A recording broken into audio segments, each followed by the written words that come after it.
Histoire d'éveil spirituel et d'élévation de conscience, Curiologie, c'est le podcast des connectés qui cherchent des réponses au-delà du réel. Décroche ta ceinture et prépare-toi à voyager avec notre invité de la semaine.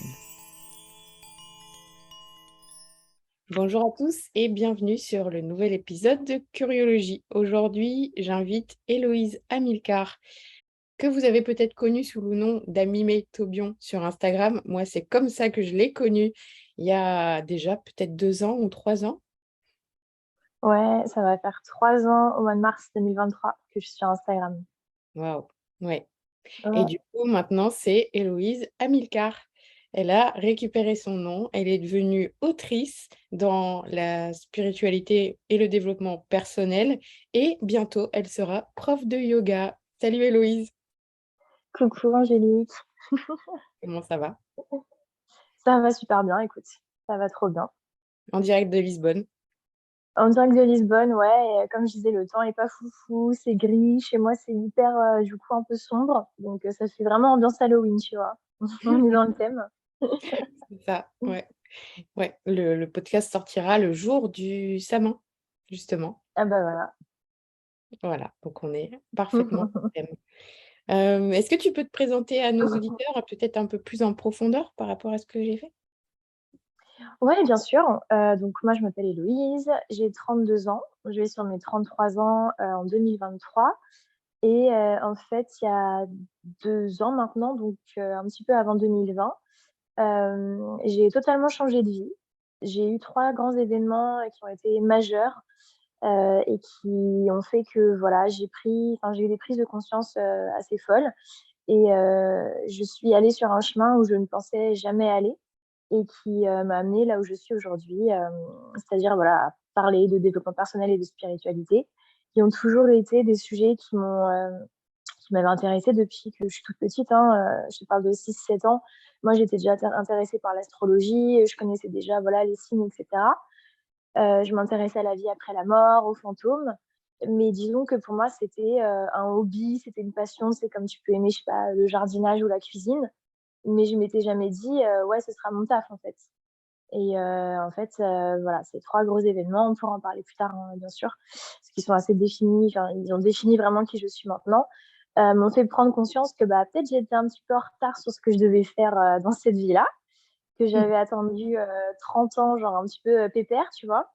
Et qu'en fait, bah, quand la vie te rattrape et quand, voilà, tu tu commences à vraiment t'écouter, la vie peut changer beaucoup plus rapidement que ce que tu imagines et pour t'amener dans des endroits vraiment incroyables. Endroits, je parle pas endroits physiques, mais vraiment des aspects de ta vie, de ta personnalité que tu imaginais pas, et tout ça pour le mieux, en fait. Mmh. Ouais, tu pensais, Donc c'était un peu un de tes rêves de devenir autrice et tu ah pensais ouais, totalement. ouais, et là, c'est arrivé Bah, comme en fait ça t'a été présenté, hein, c'est ça? ouais, exactement. En fait, moi, si tu veux, c'est un de mes rêves, mais disons que, donc depuis que je suis petite, voilà, donc la lecture, la spiritualité et cetera, ça a fait partie de ma vie et même avant d'apprendre à lire, si tu veux, genre, je recopiais des livres. Tu sais, je recopiais, genre, je me rappelle, Caroline à la ferme, tu sais, la bande dessinée, là, avec la Mmh. petite, fille blonde, là, et ses chiens. Je recopiais, je savais pas ce que ça voulait dire, mais en fait, je m'étais dit: «Ça va me faire un petit, exercice», tu vois? Comme ça, quand j'arriverai à l'école en CP, je saurais déjà un petit peu lire et tout, parce qu'en fait, je voulais savoir lire et pour pouvoir écrire. Parce que Mmh. j'avais une grande imagination. J'étais enfant unique, donc j'en ai beaucoup souffert. J'aurais préféré avoir des frères et des sœurs. Donc du coup, si tu veux, bah, l'imaginaire est, encore plus actif parce que tu dois, t'amuser toute seule. Même si j'adorais être avec, les adultes, bah, forcément, tu vois, c'est pas la même chose et donc si tu veux, pour moi, les mots ont toujours été hyper importants. Dès que j'ai pu lire, donc ça se fait hyper rapidement, tu vois? Moi, j'ai appris à lire, en 3-4 mois, même pas, tu vois? J'arrivais à lire, des génériques, de d'Éric, tu sais, à la télé avec ma grand-mère là, en allemand. J'arrivais à les lire, je comprenais pas, hein, évidemment, mais tu sais, je les lisais et pour moi, genre, je me rappelle, j'étais en voiture et je regardais une pub sur la route et j'arrivais pas encore à lire et je m'étais dit dans ma tête: «Dans quelques mois, tu arriveras à lire ça et ça va changer ta vie». Mmh. C'était un moment très fort dont je me rappelle, tu vois? C'était mon école primaire et en fait, à partir de là, j'ai été une boulimique de lecture. C'est-à-dire que je lisais tout et n'importe quoi. Pour ça, voilà, l'astrologie, j'ai eu une lubie, genre je voulais savoir c'était quoi mon signe. J'ai demandé à ma famille de m'acheter des trucs sur l'astrologie. Et en fait, voilà, il y avait des fascicules, ça expliquait plus en profondeur la spiritualité. J'ai un peu vraiment appris à lire comme ça. Mes grands-parents, ils avaient une grande bibliothèque. Si tu veux, j'ai une famille où on lisait beaucoup. Donc, enfin, voilà, ça fait partie de ma vie. Et j'ai commencé à écrire des poèmes, des nouvelles quand j'étais ado. Et je me suis dit, bah, en fait, ouais, j'ai envie de faire ça, mais tu deviens pas écrivain du jour au lendemain. Tu vois, c'est compliqué, ça, je l'ai su assez rapidement. Donc, j'ai dû me mettre dans le moule, entre guillemets, surtout moi, donc j'ai fait des études littéraires au lycée. Après, j'ai fait une prépa d'art parce que l'art aussi m'intéressait. Et en fait, après, je me suis dit, bon, c'est pas pour moi, mais je vais faire une fac de lettres et arts. Comme ça, je vais apprendre un peu plus sur la littérature. Enfin, tu vois, si j'ai toujours eu cette démarche. L'écriture, pour moi, la lecture, c'est important. Après, j'ai fait des études de communication et dans tous les jobs que j'ai fait en alternance ou en stage, il y avait de la rédaction. Tu vois, pour moi, c'était hyper important. Et même mon dernier job, donc de 2019, j'avais trouvé un petit truc pour pouvoir écrire moi-même. Donc en fait, si tu veux, ouais, ça m'est arrivé d'un coup, c'est-à-dire que ça m'a été proposé, on y reviendra après, mais j'ai Mmh. toujours travaillé dans ce sens-là, au final, tu vois. C'est-à-dire Ouais. que l'écriture, ça m'est pas venu du jour au lendemain, en fait, hein. Ça fait très longtemps que je la cultive et que ça fait partie de ma vie. Ouais, d'accord. Et du coup, l'astrologie, comment tu as eu connaissance que ça existait, que ça... Alors, le truc tout con, hein, tu sais, journal télé, Téléstar, tu regardes à la fin, genre, il y a l'horoscope. D'accord. Je regarde sa date de naissance. Ah, je suis poisson ou je suis bélier, selon les trucs, parce que je suis née le 20 mars, donc il y a certains trucs qui te disent t'es bélier, t'es poisson. Et donc, je m'étais dit, bah, je suis bélier ou je suis poisson. Et j'ai voulu en savoir plus. C'est une question hyper importante, hein, tu vois, quand tu as 7 ans, évidemment, tu veux savoir. Et du coup, on m'a acheté des fascicules et ça a commencé vraiment comme ça, tu vois. Genre, je trouvais ça trop intéressant. Tu avais les éléments, donc l'élément eau, l'élément feu, l'élément terre, enfin, tu vois, les caractéristiques. Et je me disais, ouais, c'est assez sensé, en fait. Ça fait du sens, tout ce qu'il raconte, quoi. Donc, ça a commencé vraiment de façon très banale. Ok. Et du coup, ce serait ça le premier rapport à la spiritualité ou c'est aussi Ouais, les émissions avec les fantômes et tout ça? Je me souviens, on a à peu près le même âge et quand on était petite, il y avait ça à la télé. ouais. Tu disais que tu Non, croyais moi, aux vraiment, fantômes déjà? Mm. ouais, ouais, ouais, je croyais aux fantômes. Mais si tu veux, vraiment, le premier rapport, c'était vraiment l'astrologie. Et pour moi, même, c'est pas de la spiritualité, c'est plus à la limite du développement personnel maintenant, l'astrologie. Tu peux avoir un côté très spirituel, mais maintenant, pour moi, c'est une science, hein, tu vois. Mm. Euh, et après, en fait, très petit, enfin, j'ai toujours eu une sensibilité un peu plus. C'est maintenant que je me rends compte, hein, quand j'étais petite, en fait, je me rendais pas compte, mais plus sensible que la moyenne. J'étais très proche des animaux. J'adorais passer du temps toute seule. En plus, enfin, j'étais enfant unique, donc ça me permettait de le faire. Mais si tu veux, genre, et vu que j'étais beaucoup avec des adultes aussi, je comprenais des choses que des enfants de mon âge ne comprenaient pas. Donc, ça a aiguisé aussi ma, peut-être mon empathie, mon écoute. Et en fait, très vite, j'ai commencé à, tu sais, à sentir qu'il y avait des trucs autour de moi, tu vois. Mm. J'ai l'impression qu'on me regardait tout le temps. J'ai l'impression un peu d'être une star. Tu vois, quand j'ai dit j'étais là, bah, je suis une star, c'est trop bien. Qu'on me regardait sur une scène et qu'on me regardait. Et tu sais, je regardais autour de moi, mais je voyais rien. Et j'entendais déjà que les gens parlaient de fantômes, etc. Mais de ce qu'on racontait, c'est pas du tout ce que je vivais. Donc j'étais là, bah, ça doit pas être ça. Mais je savais qu'il y avait des trucs, des gens autour de moi. J'avais même vu, ouais, il y a des amis imaginaires, j'essaie de parler, mais j'étais là, genre non, en fait, j'ai pas envie de leur parler, tu vois, ça sert à rien. Mais je savais qu'ils étaient là. En fait, quand j'étais toute seule, je sentais. Et petite aussi, et j'ai appris que, bah, il y a que quelques années, en fait, que je faisais des sorties de corps quand j'étais petite. Et pour moi, c'était hyper naturel. Avant de m'endormir, tu vois, genre, je m'amusais à sortir de mon corps. Mais pour moi, c'était juste un exercice pour m'endormir, tu vois, mais je savais pas que c'était ça. Et j'ai appris qu'il y a pas très longtemps, tu vois, et en fait, c'est plein de trucs comme ça que je fais depuis que je suis petite, que après j'ai aiguisé en grandissant. Et j'ai compris en fait que c'était bah, des trucs un peu de médium. Et moi, je savais pas, tu vois, parce que pour moi, c'était tellement naturel et je le fais depuis tellement petite que, tu vois, je savais pas que tout le monde ressentait pas ça. Puis en même temps, je savais aussi qu'il fallait pas trop en parler parce que c'était bizarre. Et j'ai toujours aussi voulu en savoir plus sur Dieu, tu vois. Ma famille était hyper athée. J'ai voulu aller à l'église très tôt parce que j'étais intéressée. Ma famille m'avait dit non, non, non, on va pas à l'église et tout, Héloïse. Tu regardes la messe à la télé si tu veux, mais on va pas à l'église. Et pour moi, en fait, Dieu existait. Tu vois, Dieu. Mais aucune idée de pourquoi, tu vois. J'étais juste, ouais, il existe, c'est sûr. Mmh. Je savais pas pourquoi. Parce Mmh. que j'avais aucune éducation religieuse, absolument rien. Mais pour moi, genre, c'était un fait établi, genre, ouais, Dieu existe. Il y a sûrement des fantômes, des esprits. Peut-être qu'ils sont autour de moi, peut-être pas. Mais en tout cas, je sens qu'il y a des trucs, je sens qu'on me regarde. Ouais, peut-être que je peux sortir de mon corps, mais bon, c'est pas très grave, tu vois. Genre, je peux y revenir, c'est ça qui compte. J'ai Mmh. pas peur du noir, parce que je sais qu'il m'arrivera rien. Enfin, tu sais, des trucs comme ça, et en fait, c'est en grandissant quand on parle, et tu te dis, bah, en fait, c'est pas du tout normal. Enfin, pas normal, c'est étrange, tu vois. Donc, j'ai beaucoup intériorisé, en fait, mes sentiments, parce que bah, je me sentais très bizarre. Mmh. Et j'avais très envie de faire partie du moule, parce que déjà, j'avais une histoire de famille un peu compliquée, je connais pas mon père, donc j'étais élevée par une mère célibataire. Et donc, si tu veux, déjà, j'étais enfant unique. Tous mes amis, ils avaient un frère ou une sœur. Et en plus, j'avais pas de papa. Donc, si tu veux, et si en plus, j'étais là, genre, je ressens des trucs bizarres, tu vois, je suis mis au banc de la société, quoi. Mmh. Et moi, c'est pas du tout ce que je voulais. Moi, c'est une de mes peurs, hein, dans cette vie-là, de devenir folle, enfin, ouais, de perdre les pédales et tout, d'être mise au banc de la société. Et donc, pour moi, c'était très important d'être toujours ancrée, tu vois, avec les gens qui ressentent pas ça, tu vois. Et pour moi, ils sont pas pires ou mieux que moi. C'est juste que pour moi, c'est un point d'ancrage. Et ça a toujours été hyper important d'être dans la vie de tous les jours, tu vois. Malgré tout ce que je ressentais. Et du coup, est-ce que tu as un peu rejeté tout ça à un moment donné pour essayer justement de t'intégrer? Non, pas du tout. Parce qu'en fait, si tu veux, moi, ce qui est arrivé, c'est que donc, ouais, j'ai été aussi mis face à la mort très tôt dans ma famille, à partir de mes 13 ans. Donc, ce qui a mis mes 2 grands-parents, on était très, très proches, tu vois? C'était pas genre juste les grands-parents, tu vois, 3-4 fois dans l'année, c'était un vrai pilier familial. Et j'ai eu des rêves, tu vois? Des rêves, où ma grand-mère venait me dire: «Voilà, on est bien avec ton grand-père et tout machin». Pour moi, c'était hyper normal de le dire à ma mère. Je tirais les cartes, tu vois? Mmh. Petite, les cartes de tarot de Marseille, parce que j'apprenais et j'étais là: «Ah bah, c'est drôle». Oui, pour moi, c'était très naturel. Donc si tu veux, j'ai pas refoulé dans le sens où je savais quand en parler, à qui en parler et à qui pas en parler. Tu vois? Ça, je l'ai encore gardé maintenant, même si, c'est plus ouvert. Mais je sais que tout le monde sera pas OK d'entendre ça et je le comprends absolument, tu vois?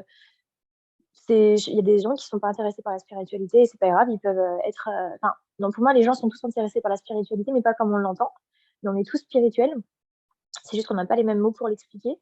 Et si tu veux, je me suis, jamais empêcher de faire mes recherches par rapport à la spiritualité, et cetera. Par contre, je pense maintenant avec le recul et tout ce que j'ai compris sur moi, que mes ressentis, parce que j'avais un gros manque de confiance en moi, je leur faisais pas confiance, tu vois? Et qu'en fait, j'étais une empathe depuis très petite, tu vois?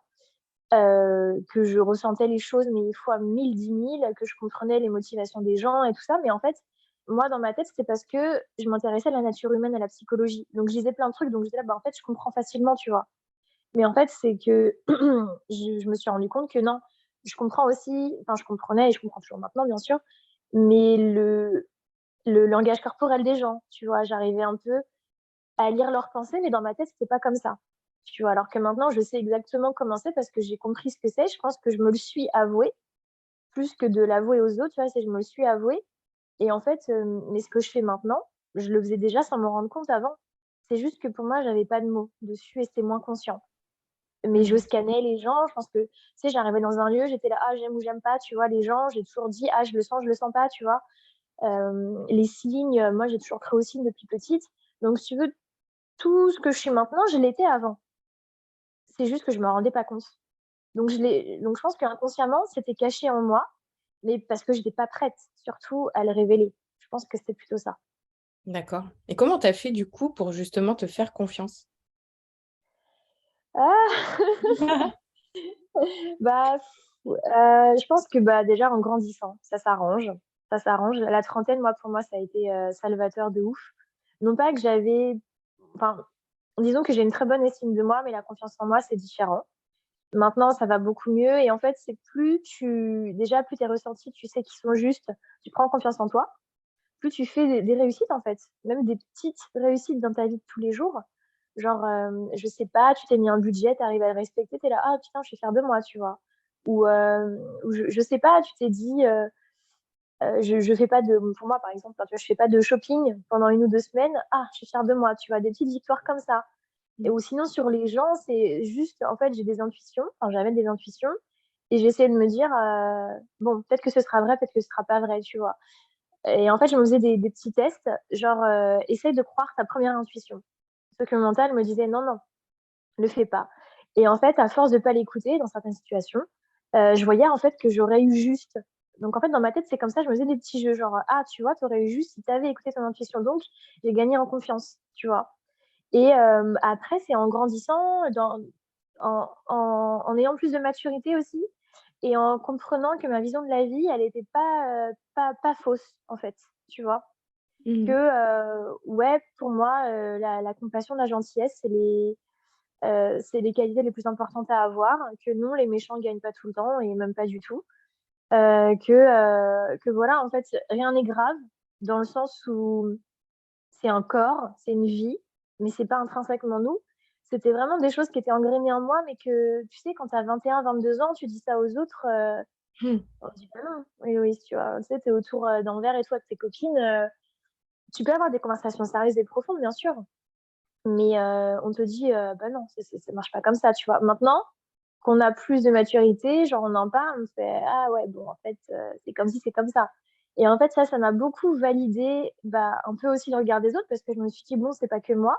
Mais en même temps, j'ai toujours été hyper intuitive et fait les choses à ma manière et ça m'a pas vraiment, mal réussi jusqu'à présent.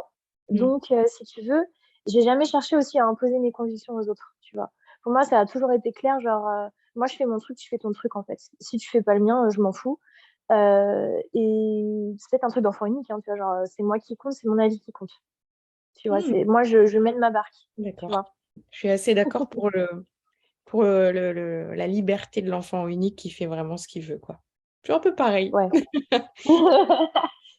Ça, ouais, je pense que c'est un truc d'enfant unique. Ouais, ça c'est sûr. Ouais. Et donc tu vois, ça a pas que ses mauvais côtés, quoi. Ça a vraiment forgé notre caractère aussi, et Non, non, c'est clair.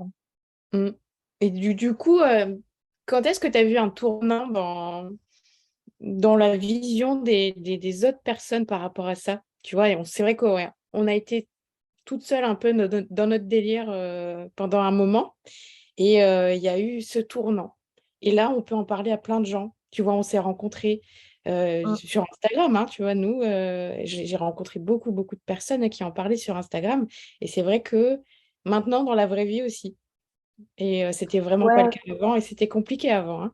Mmh. c'est compliqué. Après, moi, j'ai toujours eu la chance d'avoir des amies, hyper ouvertes. Donc, de toute façon, si tu veux, quand tu rentres dans mon cercle amical, tu sais que je suis un petit peu «chelou» entre guillemets. Bon, maintenant, c'est différent, mais tu vois, avant mon coming out spirituel, si tu veux, je tâtais un peu le terrain et je savais direct si je pouvais en parler ou pas, tu vois? En sachant que, voilà, mes conversations avec mes amis ne tournent pas du tout autour de la spiritualité la plupart du temps, tu vois? Ce sera des sujets comme ci, comme ça, mais on peut parler de choses vraiment random, tu vois? Et moi, comme je te disais, j'en ai besoin. Moi, Mmh. je suis pas ce genre de personne qui a besoin d'avoir des conversations hyper spirituelles et profondes tout le temps. Au contraire, moi, je suis déjà tout le temps comme ça dans ma tête. J'ai besoin de soupape de décompression, tu vois? Donc pour moi, ça, c'est hyper important. Donc il y avait déjà un sujet, commun, tu vois? Donc ça a commencé par l'astrologie, tu vois? C'est tout débile, mais genre, au lycée: «Ah, ce mec-là et tout, il est trop mignon». Je fais: «Bah, vas-y, on essaie de savoir son signe, tu vois? On va essayer de voir, hein. C'est quoi son signe? C'est Excellent. quoi ton signe? Est-ce que vous pouvez l'entendre?»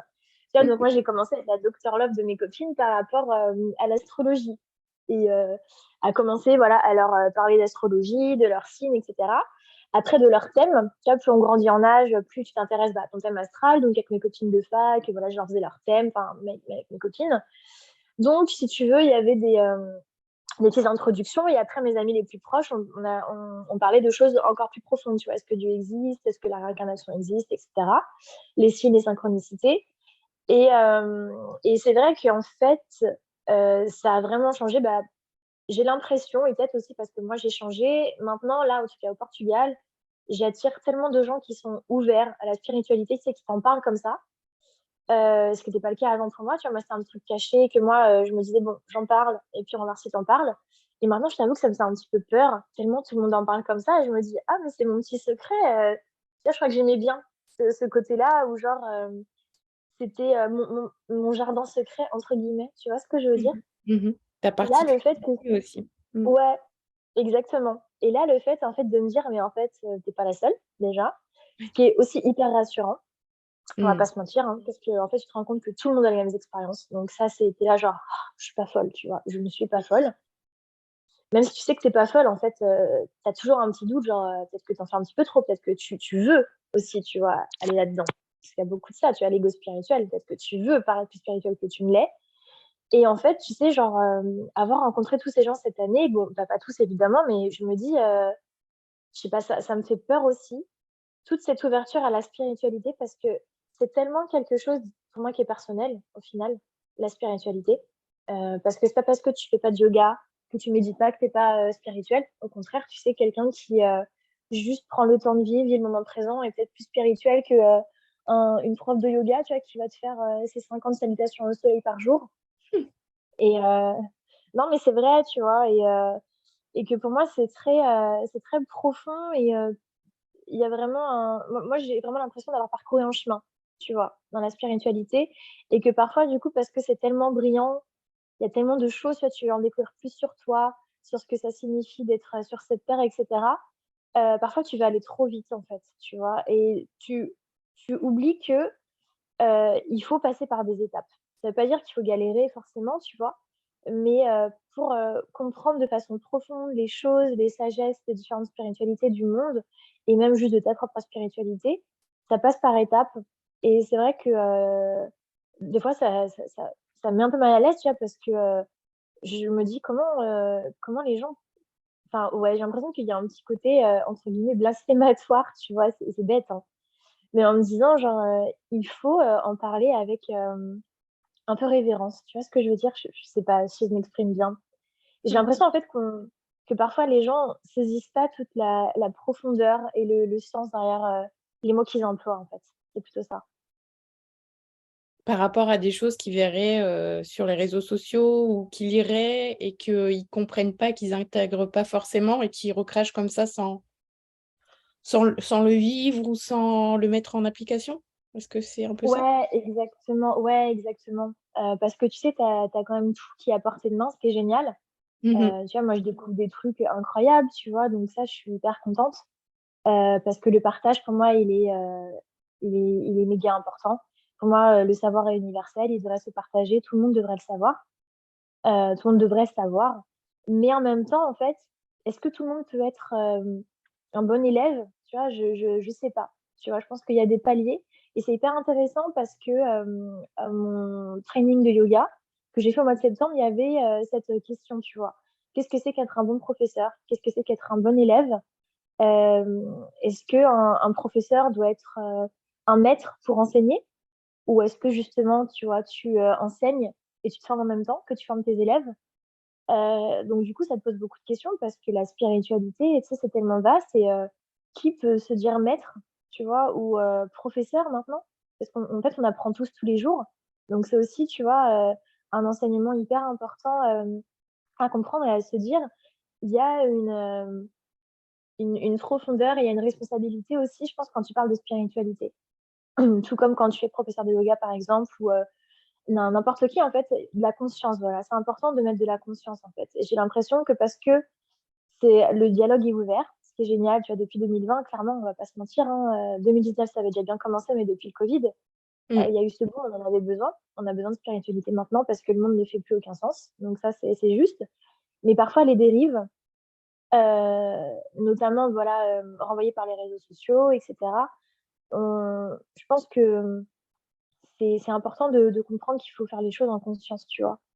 Et que, Mmh. faut y aller doucement aussi. Faut prendre son temps. Je pense que c'est hyper important. C'est Ouais. vrai qu'on peut se retrouver dans une boulimie, de consommation de contenu spirituel à tout va et parce que, ben, voilà, on a tout ce qu'il faut sur Instagram maintenant, si tu peux rester 3 heures dessus, en apprenant des choses, quoi. Ouais, faut mettre pause, je pense, et ça, ce que tu as dit, c'est la boulimie, mais je l'avais aussi, tu vois, en 2020. Disons que moi, quand j'ai découvert donc voilà, toutes mes, capacités et cetera, j'ai eu une boulimie qui m'était pas arrivée depuis des années. Parce qu'en plus, voilà, genre, il m'était arrivé donc ces 3 grands événements dont on reparlera après. Mmh. Mais, j'avais ce besoin, intense, tu vois, de comprendre parce que j'avais expérimenté des choses.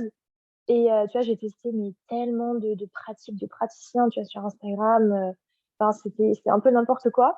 Ouais. J'ai eu une espèce de burn-out spirituel aussi parce que j'étais là en fait: «Mais toi, tu as toujours eu ta spiritualité, tu as pas eu besoin de ça».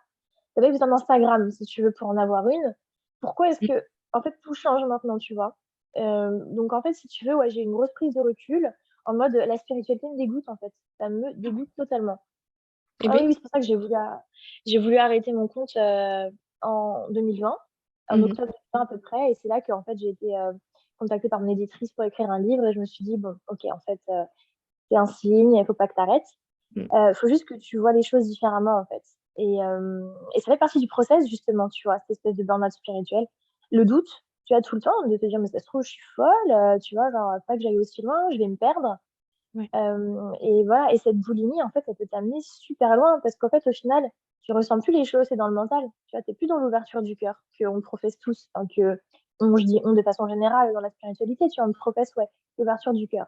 Sauf que quand t'es dans la boulimie d'information, bah, t'es plus du tout dans le cœur, tu vois, t'es plus dans le moment présent. T'es dans tout de suite bah, l'instantanéité de la chose et la prochaine, et la prochaine, et la prochaine. Donc en fait, t'es dans une course sans fin. Donc c'est encore pire qu'avant, tu vois. Parce qu'en plus, t'es ouais, jamais rassasié. c'est ça. La consommation à tout va.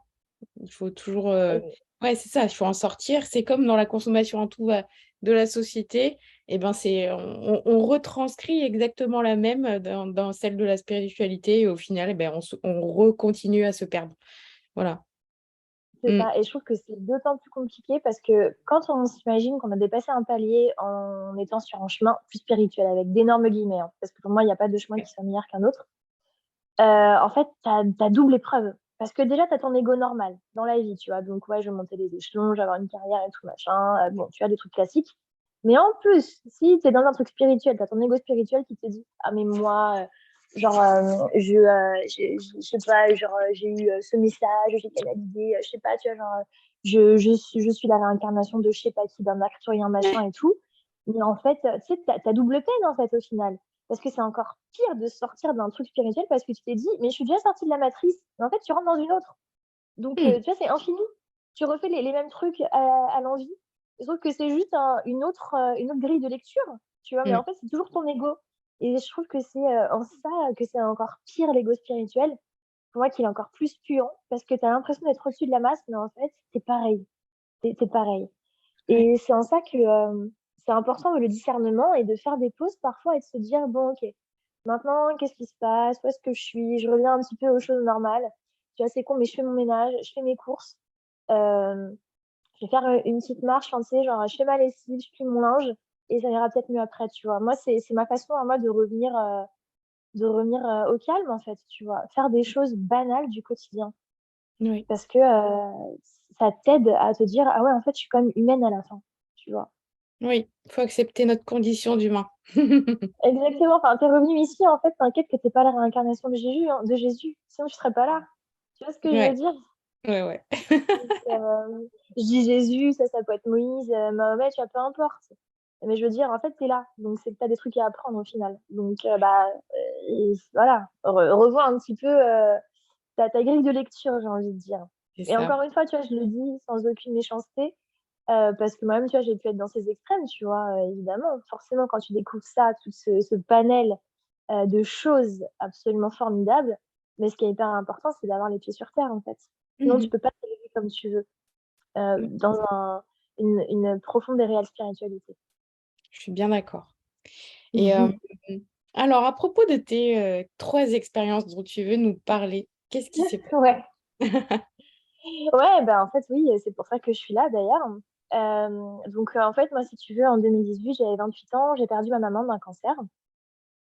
Donc, comme j'ai dit, je connais pas mon père, donc c'était un peu compliqué. Enfin, c'était très compliqué, voilà, pour moi. Donc, si tu veux, ça m'a mis face à beaucoup de choses. Donc, voilà, le deuil à 28 ans, être orpheline au final, tu vois, à 28 ans aussi, c'est compliqué à gérer. Donc, c'était en mai 2018. Et un an après, en juin 2019, avec mon copain, on se sépare. Ça fait 4 ans et demi qu'on était ensemble. On habitait ensemble, on avait des projets, tu vois, de vie commune, des choses très cadrées, très stables.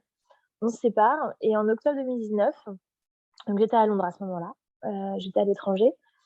Et en octobre 2019, j'apprends en fait que je me fais virer de ma boîte et que mon dernier jour, c'est le 31 décembre 2019. Donc tout ça avant mes 30 ans, le 20 mars 2020. je me dis, «Qui suis-je? Où vais-je? Que suis-je?» Enfin, tu vois? Genre, «Qui suis-je? Où vais-je? Que fais-je?» Voilà, genre, je suis l'animée, on va pas se mentir, je suis l'animée, de A à Z, genre mon chakra racine, chakra sacré, chakra plexus solaire, bim, tu vois? Genre, ego death, tu vois? Genre, nuit noire de l'âme, tu l'appelles comme tu veux. Enfin, je sais pas quoi faire, en fait. J'ai eu beaucoup d'épreuves dans ma vie, mais ça, disons que, ça a été, le plus compliqué à vivre. Ça a été une période très, très sombre et à l'automne, donc 2019, j'étais déjà dans la spiritualité, hein, comme je l'ai expliqué, mais je pense que j'avais oublié certaines choses parce que forcément la vie te reprend et voilà, tu vois? Genre, c'était une période où j'étais plus à fond dans la spiritualité et puis d'autres non. Et là, en fait, j'avais qu'une seule chose qui me raccrochait, aux choses, bah, c'était «ma foi» entre guillemets, en me disant: «Non, c'est pas possible en fait que ce soit, fait exprès, que tu as toute, cette, série d'événements m'arrive et que ce soit la malchance». Moi, je crois pas du tout à la malchance. J'ai jamais cru et là, je me suis dit: «En fait, non, c'est pas la malchance, c'est pas tu es une victime, en fait, c'est que tu dois apprendre quelque chose de ça». J'étais là: «C'est pas possible autrement, en fait, c'est pas possible». C'est des enseignements. Moi, j'ai toujours pris les obstacles et les épreuves comme des enseignements, j'en ai eu beaucoup. Et en fait, là, j'étais là: «OK, c'est peut-être le boss ultime, mais c'est pas possible, en fait». Tu vois? Genre, ma vie ne s'arrête pas à 29 ans, c'est pas possible, tu vois? Je ne peux pas. Et ce qui est drôle, c'est qu'en astrologie, c'est le retour de Saturne. Le retour de Saturne à 30 ans, bah, voilà, en fait, tu fais le bilan de ta vie. Est-ce que, tout ce que tu as construit est stable ou pas? Bah, la preuve est que non, tout ce que j'avais construit n'était absolument pas stable. En sachant qu'en fait, j'avais besoin de prendre de l'indépendance vis-à-vis de ma mère. C'était un fardeau quelque part à porter, tu vois? Parce qu'elle était malade, du coup, je devais m'occuper d'elle. C'est quelque chose qui me stressait beaucoup, tu vois? Tu es enfant unique et en plus, il y a que toi pour t'occuper de ta mère. Donc c'était quelque chose qui faisait partie de moi. J'avais une relation très fusionnelle avec elle. Hem mon mec, en fait, bah, je me suis rendu compte tout simplement que peut-être j'avais plus de sentiments et que, ça se trouve, on aurait pu se séparer quelques années plus tard avec des enfants et que, bah, moi, c'est quelque chose que je veux absolument pas. Et mon taf, en fait, surtout, que je n'ai jamais aimé, parce que moi, j'ai toujours eu du mal à trouver ce que je voulais faire. Je savais que j'avais de l'ambition, mais j'étais jamais intéressée pour, monter les échelons, tu vois? Pour, je sais pas, négocier mon salaire ou quoi, j'en avais mais rien à foutre. Je faisais mon taf, je le faisais bien parce que voilà, je suis quelqu'un de consciencieux et tout, mais moi, genre, je pars du bureau, tu sais, je pensais pas à mes mails que j'avais envoyés, hein. Genre, j'en avais absolument rien à foutre et en fait, j'aimais pas ce que je faisais. C'était vraiment genre alimentaire. Mais en même temps, j'avais trop peur de quitter mon job pour me mettre en freelance. Tu vois? Un truc que je rêvais quand même de travailler en freelance, mais j'étais là genre, «Non, c'est mort, moi, il me faut de l'argent tous les mois», tu vois? C'est pas possible. Je vais pas me lancer, à l'aveuglette comme ça, tu vois? Je vais pas quitter mon taf, comme beaucoup de gens l'ont fait et en plus que j'admire ces gens. Mais moi, c'est mort, en fait, je peux pas faire ça. Et bah, quand tout m'est arrivé, j'ai envie de te dire, j'ai pas eu le choix, d'autre choix que de faire avec. Et en fait, je me suis dit: «Bon, bah, c'est peut-être l'occasion», en tout cas pour le taf, le deuil, bon, j'avais déjà commencé à travailler dessus. La séparation, c'était autre chose, mais au moins le taf, c'est ce sur quoi j'avais une prise immédiate, tu vois? Qui peut changer. Donc je me suis dit: «Bah, pourquoi pas te reconvertir?» Tu as 30 ans, c'est aussi l'âge de la reconversion et tout. Pourquoi pas être naturopathe? Sachant que moi, je suis végétarienne depuis 2015, donc depuis mes 25 ans. Et du coup, je me suis beaucoup intéressée à la santé, la naturopathie, les médecines douces, les médecines holistiques et j'avais essayé en fait, voilà, quand ma mère, son cancer a été déclaré, de la soigner avec ce que je pouvais, tu vois, en complément de sa chimiothérapie et de son immunothérapie. J'avais essayé, voilà, de, de pouvoir, la soutenir comme je pouvais par rapport à ça. Je me suis dit: «Bon, tu as toujours donné des conseils aux gens, tu vois? Genre, tu as toujours, été là, bon, bah, ça peut être, un un bon truc, tu vois? Tu aimes aider les gens, donc vas-y, reconvertis-toi dedans. Tu t'aimes bien et tout. Donc j'avais trouvé une super école de naturopathie à Londres, j'avais retrouvé un taf, donc au mois de janvier 2020 et je me suis dit: «Bon, bah, c'est génial», tu vois? Genre, tout se met comme des roulettes, tu es sur le bon chemin, tu es sur le bon chemin et en fait, en janvier 2020, j'avais aussi pris rendez-vous pour faire du reiki que je n'avais jamais fait avant et je pensais que c'était new age, le reiki, tu vois? Mmh. Alors que, tu vois, je me disais dans la spiritualité, mais en fait, avec le recul, j'avais un pan de la spiritualité, mais j'avais vraiment pas tout et j'étais là: «Bon, c'est quoi ce genre de truc? Tu travailles avec l'énergie là? C'est quoi ces gens chelous? Bon, c'est quoi? Je vais tester, j'ai rien à perdre». Tu vois? Parce que mon mantra à partir de ce moment-là, c'était: «De toute façon, j'ai tout perdu. Qu'est-ce que je peux perdre d'autre?» Tu vois? Genre, quand tu as plus rien, donc Mmh. Donc voilà. Et donc, si tu veux, j'essaye ce Reiki au mois de janvier à Londres. Et révélation, en fait, ça m'a fait un truc de fou. Et je suis sortie de mon corps. Donc Ah, j'arrive et tout, et, tu sais, et j'ai senti en fait comme si on me débouchait la tête. Donc le chakra coronal, maintenant, je sais ce que c'était. En fait, elle m'a ouvert mon canal, si tu veux, je pense.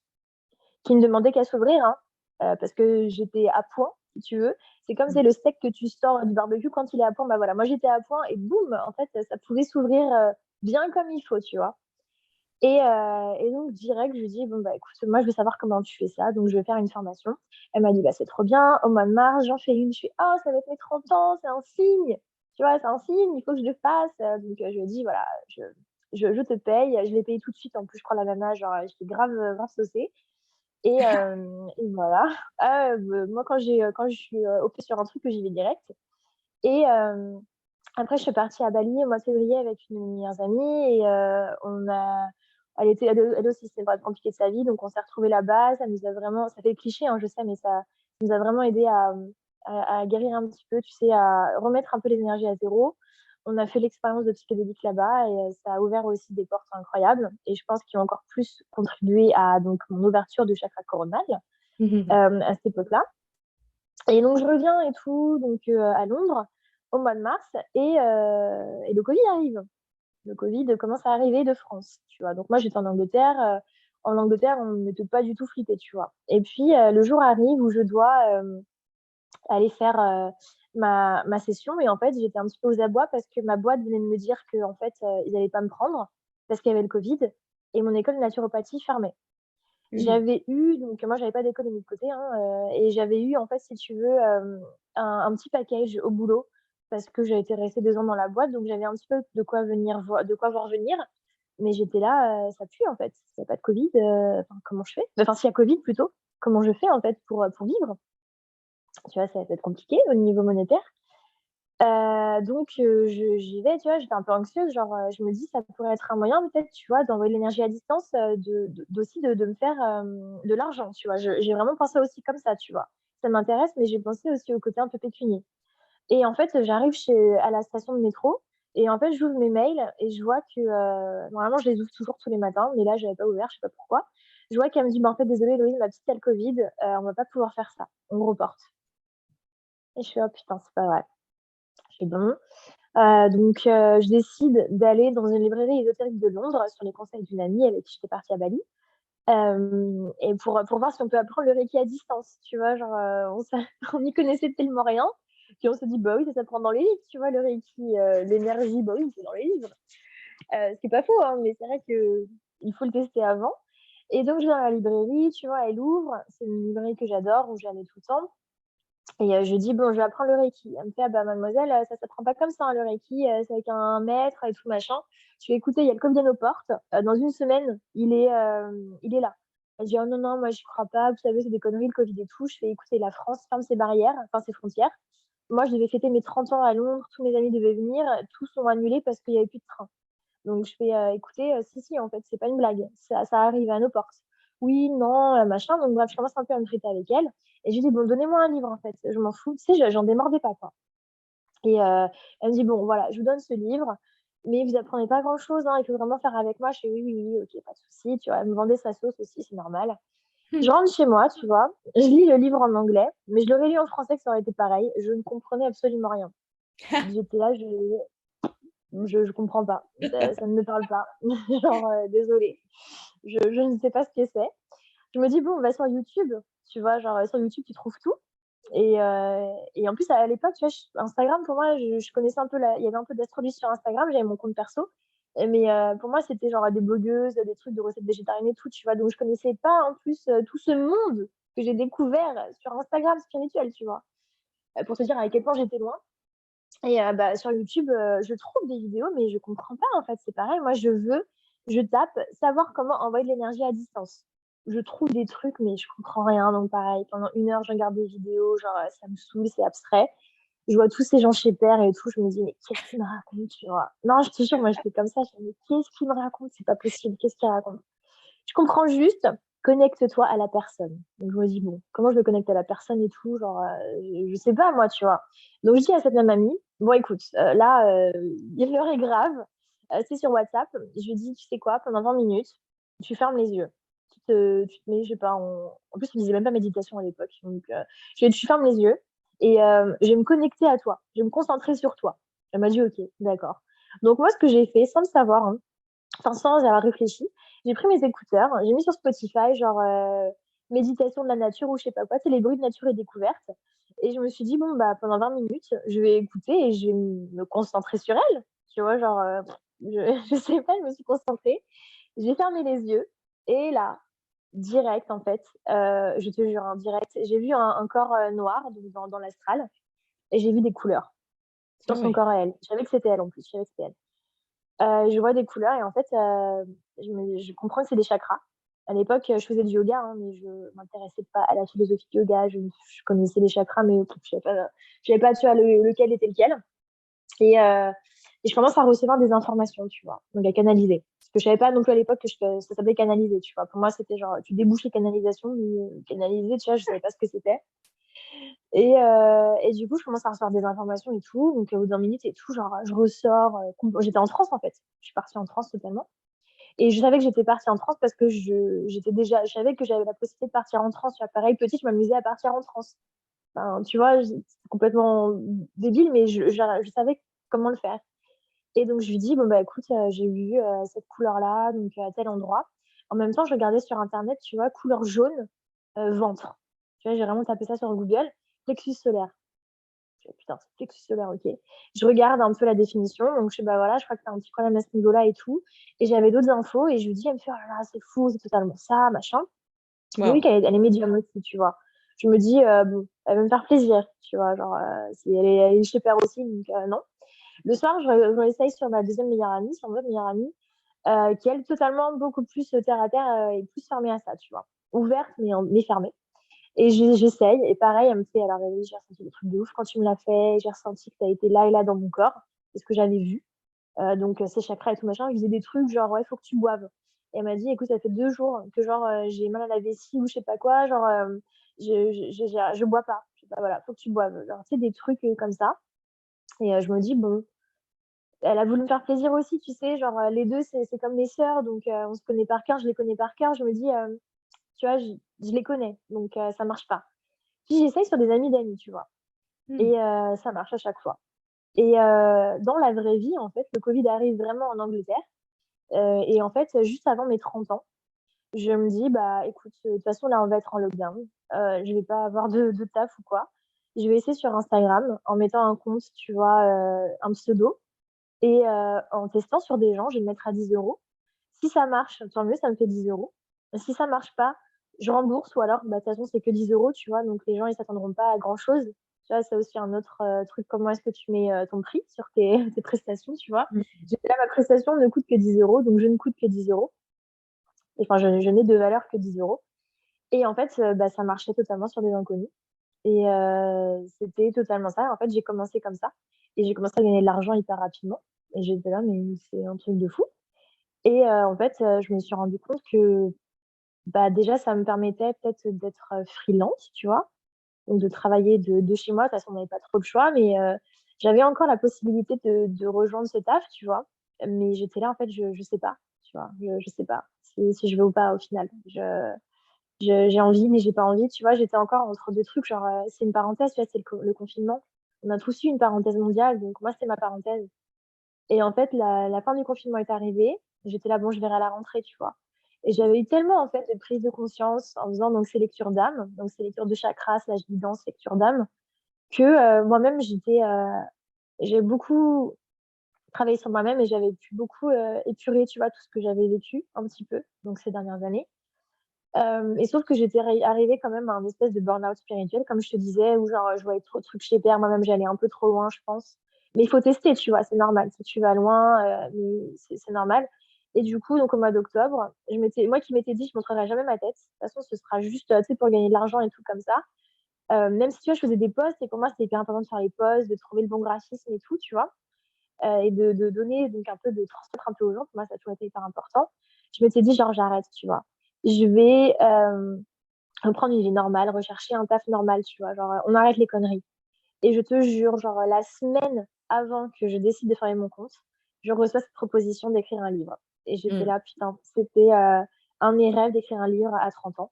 Et le truc le plus fou, c'est que j'avais déjà eu 30 ans, hein, mais j'avais déjà écrit un e-book sur les chakras que je vendais un peu sur Instagram. Donc en fait, j'avais déjà écrit le livre, tu vois, sans le savoir. Génial. Et après, voilà, ça s'est enchaîné comme ça et jusqu'à encore plus, tu vois, épurer de choses, déménager de Londres, couper des personnes toxiques de ma vie, de mon environnement, un mec toxique, tu vois, enfin, la totale.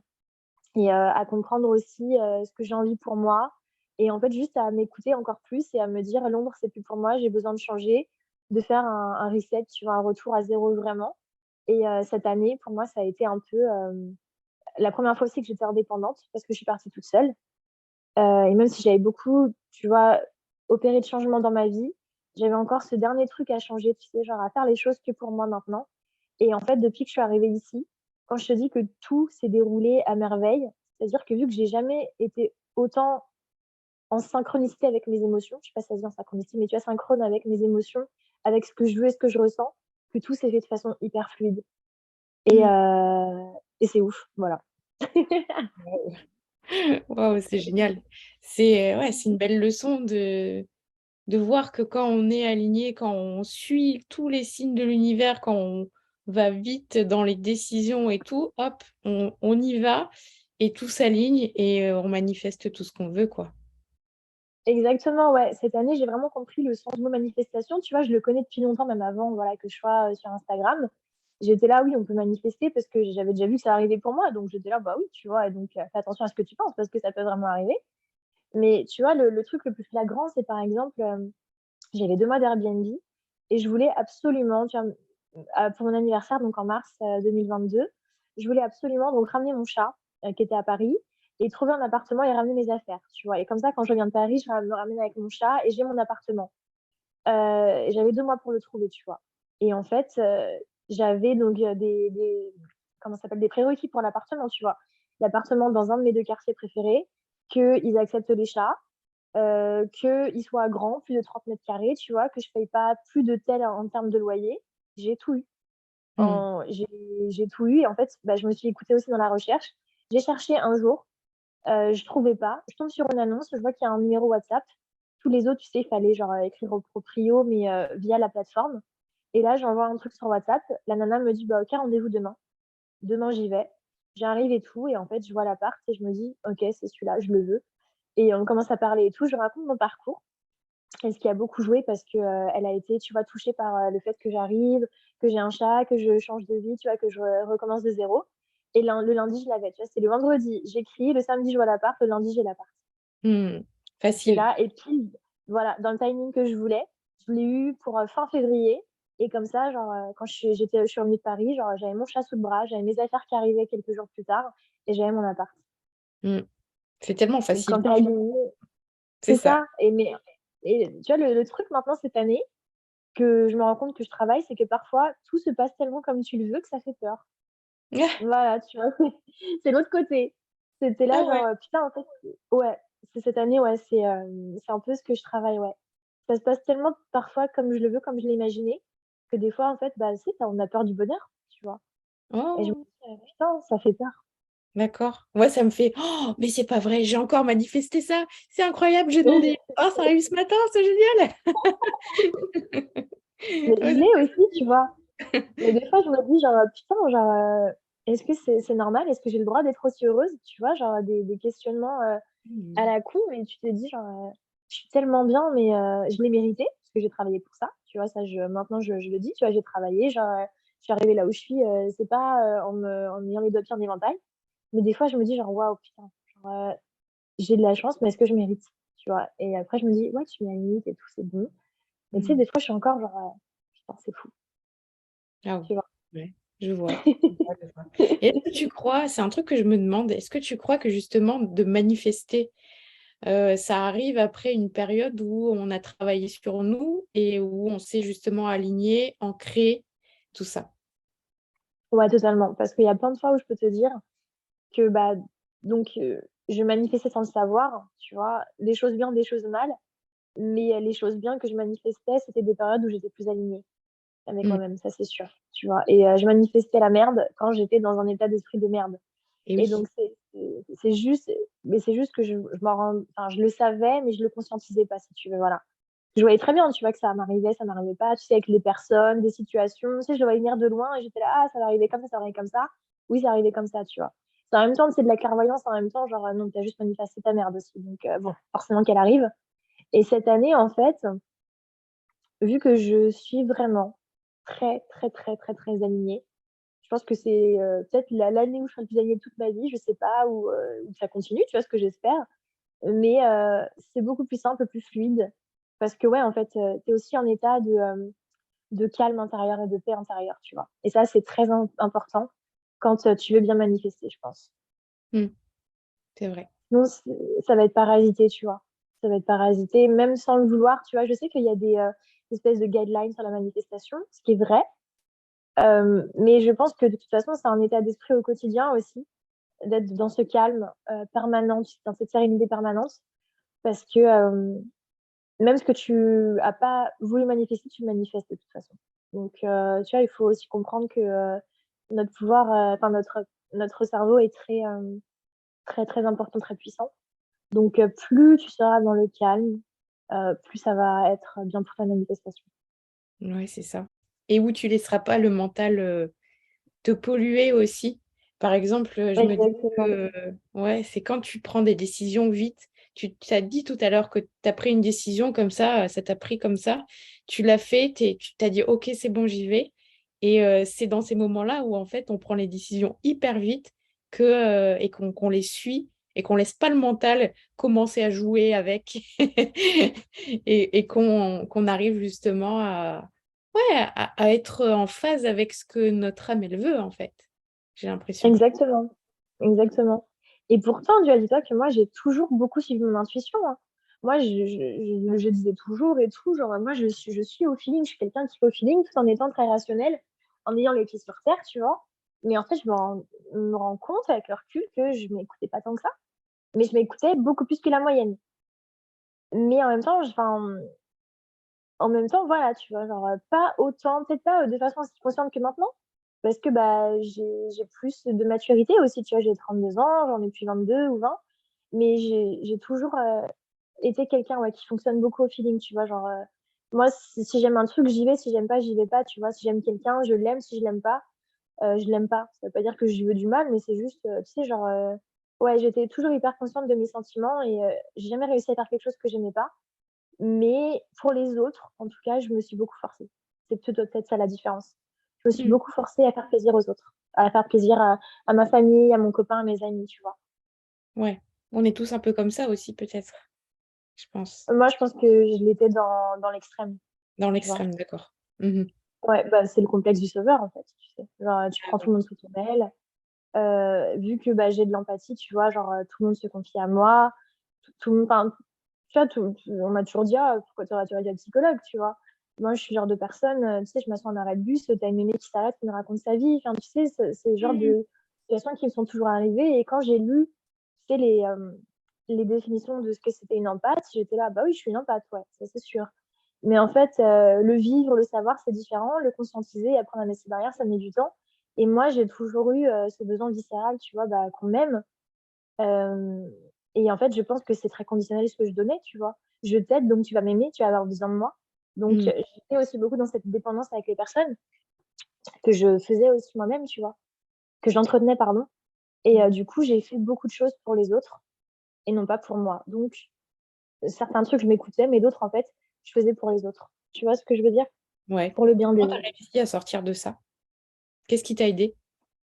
Bah, les ruptures, déjà les ruptures, sentimentales, ça aide.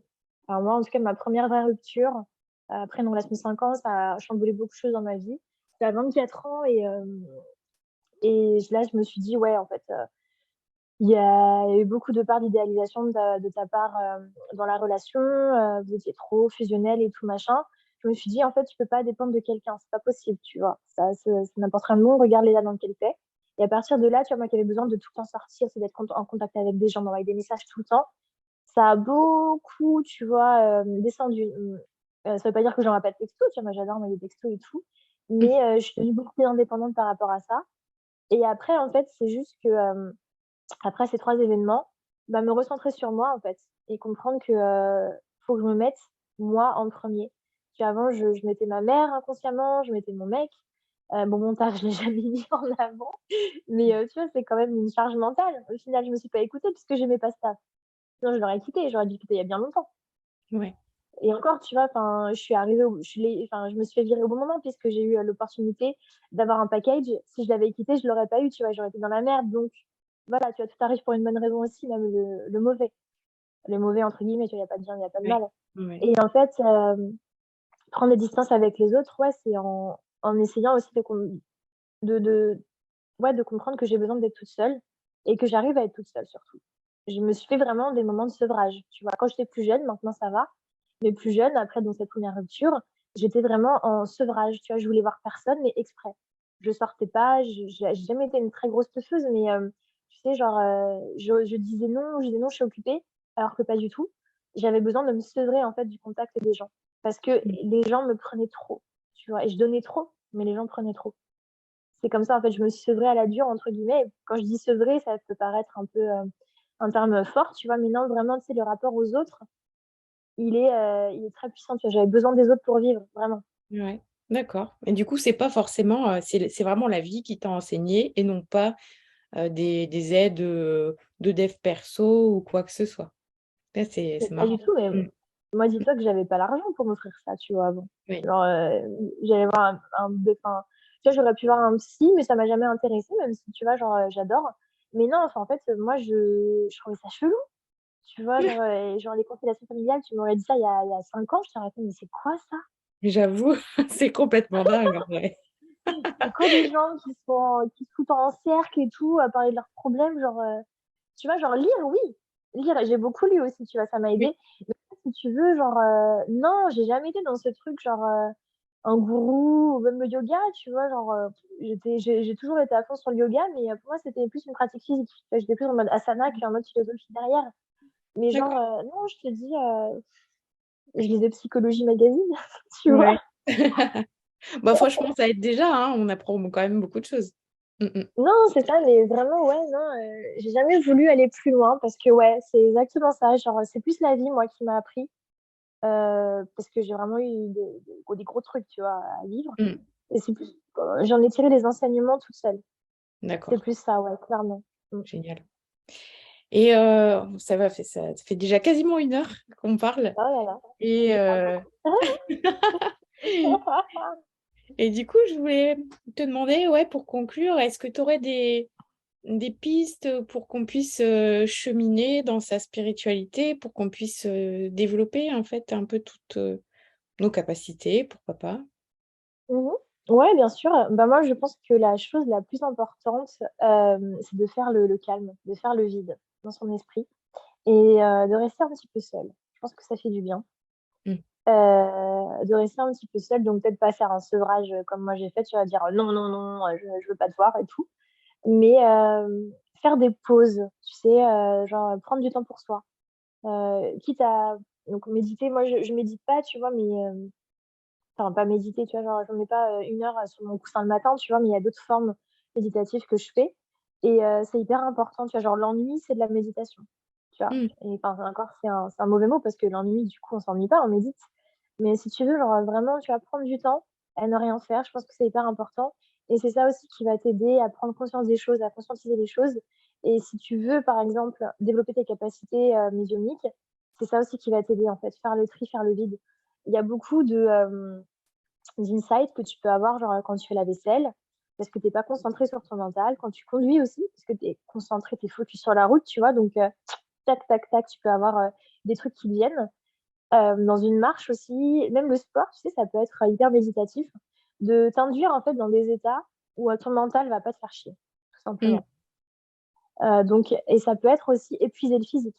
Moi, c'est ce que j'ai beaucoup fait, à l'automne 2019 quand tout m'est arrivé. J'avais besoin d'épuiser mon physique, donc à la salle de sport en faisant du vélo et en faisant du yoga, alors que je suis pas du tout sportive à la base, pour pouvoir être épuisée le soir et ne pas avoir mon mental. Et du coup, tu sais, genre, avoir la place pour peut-être juste le nécessaire en termes de pensées qui viennent, tu vois? Faire la place, à ce qui est le plus important, tu vois? Éviter un peu le superflu. OK, génial, merci. Voilà. Merci Louise. C'était 1 De heure, rien. voilà, il est pile poil, 1 heure après qu'on ait commencé. Mais oui, C'était ce long. que je vois, putain, c'est ouf. C'était génial. Merci beaucoup pour ce partage, c'était vraiment hyper riche et voilà, si vous voulez suivre Héloïse, c'est Héloïse Amilcar sur, Instagram et puis, Yes. tous tes livres, c'est quoi alors déjà? Quels sont ceux qui sont sortis et quels sont ceux qui vont sortir bientôt? Plus les oracles, dis-nous tout. Ouais, ouais, ouais, donc c'est aux éditions First pour l'instant. Il y a le petit livre des chakras, c'est un petit livre d'introduction sur les chakras. Il y a l'oracle du troisième œil, donc c'est un oracle pour faire, marcher un petit peu ses capacités médiumniques. Il y a Chakra Thérapie aussi qui est sorti cette année. C'est, les chakras sous le prisme de l'alimentation et de la santé. Et il y a 2 choses qui sont sorties au mois d'octobre, c'est, des petites boîtes 100 grammes de pouvoir astro et 100 grammes de charme et sortilèges. C'est genre des petites boîtes, on a l'impression que c'est du thé, mais pas du tout, c'est genre des petits livrets où il y a des conseils. Et j'ai fini d'écrire un livre sur le tantra là, qui va sortir en février 2023. Et là, je suis sur l'écriture de 2 autres livres aussi qui vont sortir l'année prochaine. Un sur les chakras, un petit cahier d'exercices sur les chakras et un petit livre sur l'archétype des déesses. Voilà. Waouh! Génial. Ouais, ouais, trop contente. OK, super. Ouais, ouais, c'est génial. Pour, Mmh mh. un rêve réalisé, c'est, amplement, réalisé, quoi. Ouais, ouais, ouais, ouais, ouais, on va pas se plaindre. OK, merci Héloïse et merci à tous d'avoir, Bah, merci à toi. écouté, mmh, ce podcast. J'espère que ça vous a plu, j'imagine et je vous dis à très vite pour un nouvel épisode de Curiologie. Tu as vécu un éveil spirituel et tu as envie de le partager? Contacte-moi via le compte Instagram de Curiologie. Si tu trouves que le podcast est utile, soutiens-le en laissant un commentaire. Tu peux aussi le partager à toutes tes amies connectées. À très vite pour un nouvel épisode de Curiologie.